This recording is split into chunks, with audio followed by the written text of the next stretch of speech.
जय हिंद दोस्तों। आज मैथ का क्लास होगा। अगर आप पहली बार चैनल पे आए तो चैनल को सब्सक्राइब करें और बेल आइकन को दबाएं ताकि जो भी वीडियो अपलोड करूं उसका नोटिफिकेशन सबसे पहले आप तक पहुंचे और आप सबसे पहले वीडियो को देख पाएं। आज मैथ का क्लास में 3.3 प्रश्नावली 3.3 का पहला नंबर सवाल होगा क्लास 10th का, जिसमें कि पहला क्वेश्चन है निम्न रैखिक समीकरण युग्म को प्रतिस्थापन विधि से हल करेंगे। तो पहला समीकरण है x प्लस वाई बराबर 14, x माइनस वाई बराबर 4। ये समीकरण 1 है और ये समीकरण 2 है। चलो, तो प्रतिस्थापन विधि से हल करने का क्या नियम है इसको देखते हैं। तो सबसे पहले समीकरण 1 को तोड़ लेंगे, समीकरण 1 से, ठीक है। तो समीकरण 1 से तोड़ेंगे तो समीकरण 1 को यहां ले लेंगे, x प्लस वाई बराबर, यहां से या तो x का मान या तो y का मान निकाल लेंगे, ठीक है। x का मान भी निकाल सकते हैं, y का मान भी निकाल सकते हैं, दोनों में से कोई भी निकालेंगे तो मान हो जाएगा। यहां आ जाओ, यहां पर, ठीक है। तो यहां से हम लोग क्या निकाल लेंगे, y मान लेते हैं, हम y निकालेंगे, ठीक है। y निकाल लो तो क्या हो जाएगा 14 माइनस 14 घटा x, ठीक है। तो अब y का मान ये निकल गया, तो y का मान जो निकल गया इसी को समीकरण 2 में प्रतिस्थापित करेंगे। अगर समीकरण 1 को हम तोड़ेंगे, 1 को लेंगे पहले, तो उसका मान समीकरण 2 में रखना है, ठीक है। और अगर समीकरण 2 तोड़ेंगे तो समीकरण 1 में उसका मान रखना है, ठीक है। तो चलो समीकरण अभी लिखेंगे यहां पर, समीकरण 2 में y का मान प्रतिस्थापित करने पर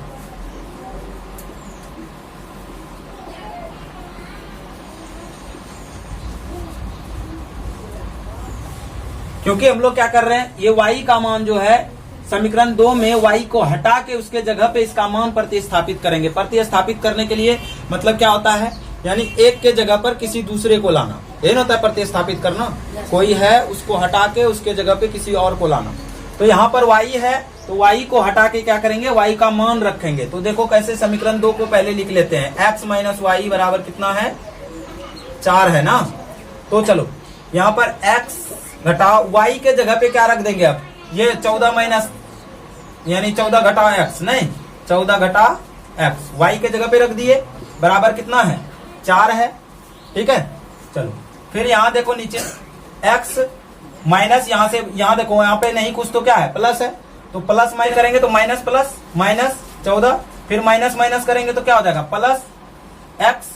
अब यही चीज को हमेशा ध्यान रखना है, जब भी मान को हम लोग प्रतिस्थापित करेंगे तो अगर एक से अधिक संख्या को ले रहे हैं हम लोग, एक से अधिक अंक ले रहे हैं, तो वहां पे ब्रैकेट लगाना, क्योंकि ये जो प्लस माइनस रहता है ना, यहीं पे गलती हो जाता है। अब यहाँ पे बिना ब्रैकेट का अगर हम लोग रखते तो ये माइनस ही रह जाता, लेकिन अगर ब्रैकेट लगा के किए तो यहाँ से ये माइनस से क्या हो गया, दोनों में अंदर वाला में गुना हो गया, क्योंकि हम y के जगह पे रखे है ना।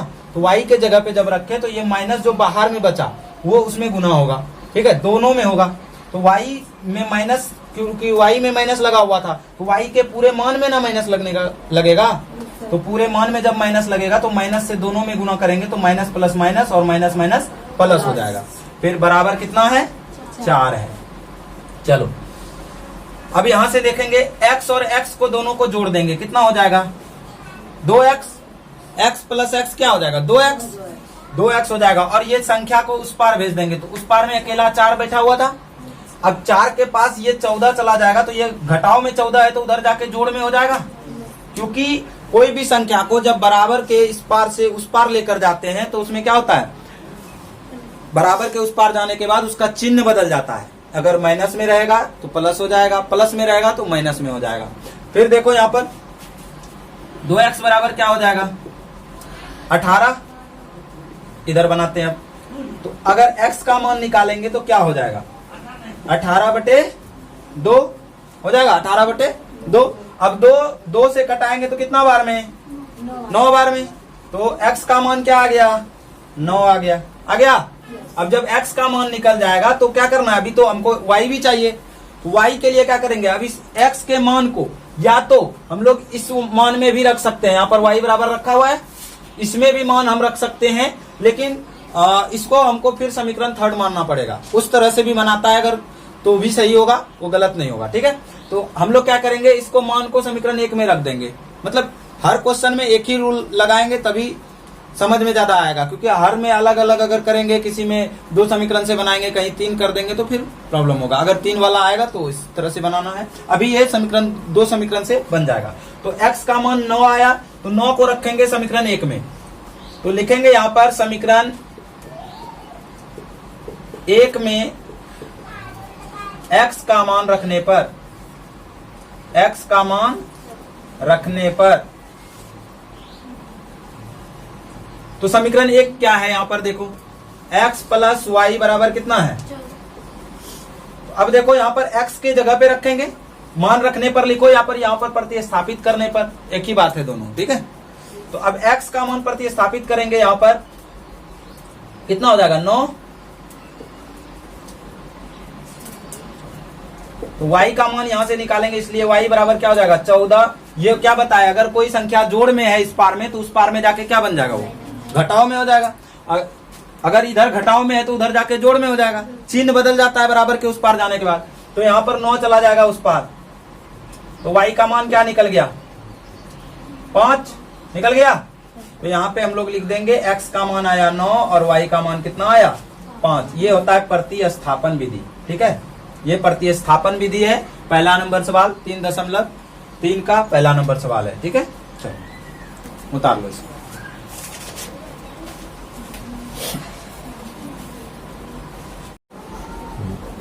चलो अब चलेंगे 2 नंबर सवाल। ठीक है, 2 नंबर क्या है, एस है ना, ऐसे कर देते हैं एस, क्योंकि ऐसे लिखेंगे ना तो कुछ को 5 लगने लगता है, नहीं लगता है ना, तो इसलिए इसको ऐसे एस कर देते हैं। ठीक है, एस माइनस टी बराबर 3, यही है ना पहला समीकरण। दूसरा समीकरण क्या है, दूसरा समीकरण है s/3 प्लस t/2, यही है ना, बराबर 6। अब सबसे पहले ये देखेंगे कि जिस तरह से ये सिंपल सा एक समीकरण है, उसी तरह से इसको भी एक सिंपल समीकरण बना लेंगे। देखो इसको सिंपल समीकरण बनाने का कितना सारा तरीका है। सबसे पहले तो एक लघुत्तम निकाल के, हम लोग को पता है एलसीएम लेके, नहीं एलसीएम निकाल लेंगे और एलसीएम निकाल के इसको सीधा कर देंगे, उस पार गुना करा देंगे। दूसरा क्या है, इसको एलसीएम निकाल के इसी में गुना कर देंगे उस संख्या से। ठीक है, एलसीएम लेके उसी संख्या से गुना कर देंगे तो भी हमारा क्या आ जाएगा, सिंपल संख्या में आ जाएगा। जैसे करते हैं, देखो एलसीएम लेंगे 3 और 2 का कितना हो जाएगा 6 होगा ना, 3 और 2 का एलसीएम लेंगे कितना होगा 6, तो सभी पक्षों में 6 से गुना कर देंगे। ठीक है, तो सभी पक्षों में 6 से जब गुना करेंगे, इसको 6 से मान लो गुना करेंगे तो 3 से कटेगा 2 एस हो जाएगा, फिर 6 से गुना करेंगे तो 3 टी हो जाएगा, और फिर 6 से गुना करेंगे 36 हो जाएगा। एक इस तरह से बना सकते हैं। दूसरा बताए हैं एलसीएम लेके, जो कि आसान है, 3 दूनी 6। ठीक है, अब 6 से तो एलसीएम में क्या हो जाएगा, 3 से यहाँ देंगे भागा, 3 दूनी 6, 2 आया, तो 2 से ऊपर गुना होता है 2s, फिर 2 से करो, भिन्न का जोड़ है। ठीक है, फिर 2 से करेंगे 3 बार में 3 और 3 टी हो जाएगा। ठीक है, बराबर कितना है 6 है। अब ये 3 देखो भागा में है, उस पार जाएगा, बताए थे ना, जब कोई संख्या भागा में रहता है तो उसको बराबर के उस पार ले जाते तो वो किस में हो जाता है, गुना में हो जाता है। अगर गुना में रहेगा तो वो उस पार जाने के बाद क्या हो जाएगा, भागा में, और जोड़ में रहेगा तो घटाव में, और घटाव में रहेगा तो जोड़ में। बस चलो देखो, तो यहाँ आ जाएगा 2s प्लस 3t बराबर 6 इंटू 6। ये देखो बटे में है तो उधर जाके क्या हो जाएगा, गुना में। फिर देखो 2s plus 3t equal to 36। अब देखो यहाँ पर कितना हो गया, समीकरण 2। अब सिंपल दोनों हो गया, देखो रैखिक समीकरण यानी सिंपल रूप में वो आ गया, ये भी सिंपल में आ गया। अब इसको करने में आसान होगा, तो हम लोग किस तरह से बनाते हैं, पहले समीकरण 1 को लेके तोड़ देते हैं और 2 में उसका मान बैठा देते हैं। तो यहाँ पर निकालेंगे समीकरण 1 से s माइनस टी बराबर 3। तो यहाँ से क्या बोले हैं, कोई एक ठो का मान निकाल लेंगे, किसी का भी, दोनों में से किसी का भी। तो क्या निकालना है, यहाँ आसान लग रहा है, एस का निकालना, एस का निकालेंगे। तो एस का निकालेंगे तो ये टी उस पार में जाएगा। तो अभी तुरंत बताए थे कि कोई माइनस में रहता है तो उधर जाके क्या हो जाता है, प्लस में। तो अब ये घटाव में है यानी माइनस में है तो उधर जाके क्या हो जाएगा, प्लस में। तो एस का मान निकल गया। अब जो भी एस का मान निकला इसको किस में प्रतिस्थापित करेंगे, समीकरण 2 में, क्योंकि एक को अगर तोड़ रहे हैं तो उसको 2 में रखेंगे, ठीक है, और 2 को तोड़ेंगे तो 1 में रखेंगे। तो चलो यहां लिखेंगे समीकरण 2 में एस का मान प्रतिस्थापित करने पर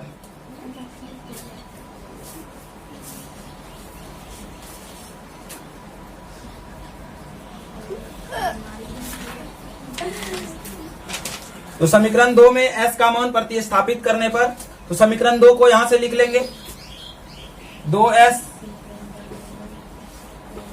3t बराबर 36। अब यहां पर क्या है, s का मान है 3 प्लस 3 जोड़ t, यही ना है ये वाला s का मान, ये वाला। इसको कहां रखेंगे, s के जगह पे यानी यहां आगे में। तो यहां हो जाएगा 2 गुना, अब इसके जगह पे s के जगह पे रखेंगे तो एक से ज्यादा, क्या बोले थे, एक से ज्यादा अंक रहेगा तो उसको ब्रैकेट में डालेंगे, ठीक है। तो यहाँ से एक से ज्यादा है, 2 ठो है तो इसको यहाँ ब्रैकेट लगा के 3 जोड़ t दिए, ब्रैकेट लगा दिए, और फिर जोड़ 3t बराबर कितना है 36, है ना। अब यहां से आ जाओ, तो 2 से गुना हो जाएगा दोनों में, क्या बताए हैं ये, क्योंकि ये s का मान है पूरा, तो दोनों 2 से गुना हो जाएगा, वहां 2 भैया 2 से गुना हो जाएगा पूरा में। तो कह लेंगे कितना हो जाएगा, 2 तिया 6, फिर 2 गुना t कितना हो जाएगा 2t, और फिर यहाँ पर क्या है 3t बराबर कितना 36। अब देखो यहाँ पर t वाला को एक तरफ रखो और संख्या को एक तरफ भेज दो। 3 और 2 कितना t हो गया, 3 2 5t हो गया, इधर 5t हो गया, और उधर कितना हो गया 36 था पहले, और ये 6 देखो प्लस में है, उस पार जाके क्या होगा बाबू, माइनस में हो जाएगा। 5t बराबर कितना हो गया 30 हो गया, 5t बराबर कितना हुआ 30। तो अब इसलिए t का मान निकालेंगे तो क्या हो जाएगा 30/5, 6 पंचे 30, t बराबर कितना 6। अब इस t का मान कहाँ रखेंगे, समीकरण 1 में, पहले जो किए थे सेम उसी तरह। तो समीकरण 1 में